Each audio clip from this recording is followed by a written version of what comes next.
Assalomu alaykum aziz vatandoshlarim, qadrli yurtdoshlarim, qadri baland, aziz meni doimiy kuzatib kelayotgan doimiy kuzatuvchilarim, obunachilarim, qanday sog'u salomatmisizlar? Sizlar bilan mana yana o'z video profillarim orqali ko'rishib turibmiz.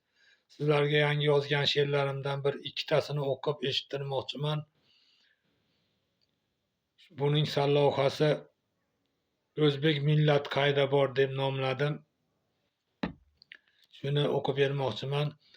O'zbegimni bo'lmagan hech qaysi yurt qolmadi.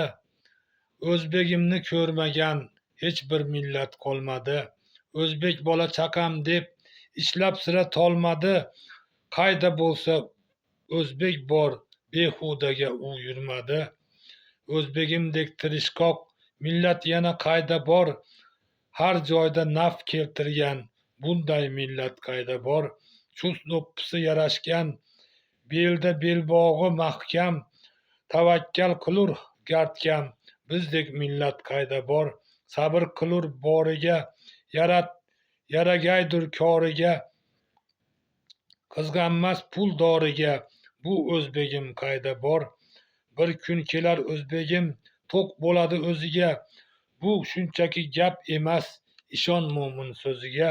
Kunlar kelar har o'zbek qaytgay bir kun vatanga, shunday kunga yetdik deb aro kirar bu tanga. 2025-yil 11-oy 11-chislida yozildi bu she'r. Endi sizlarga oxirati kuyib ketgan odamlar deb nomlangan she'rimni ham o'qib bermoqchiman.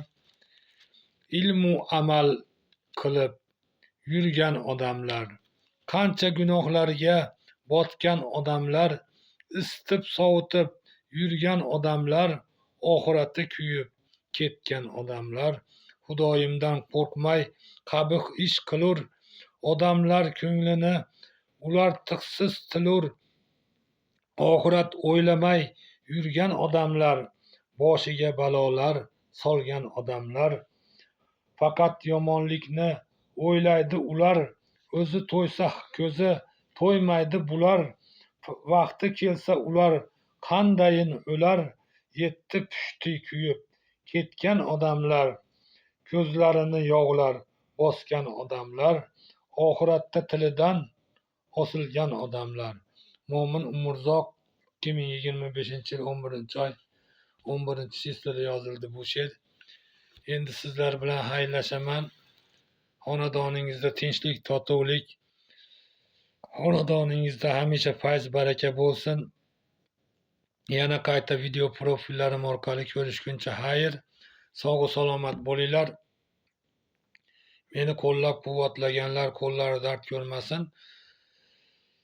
Sog' omon bo'linglar aziz vatandoshlar.